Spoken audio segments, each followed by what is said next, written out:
श्री सच्चिदानंद सद्गुरु साईनाथ महाराज की जय।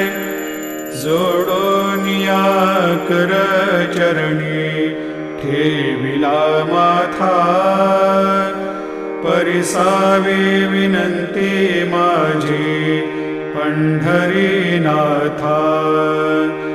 असो नसो भाव आलो तुझिया ठाया, कृपा दृष्टी पाहे मजकडे सद्गुरु राया।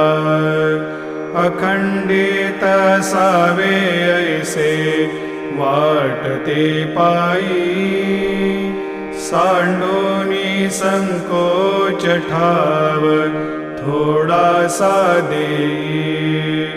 तुका म्हणे देवा मा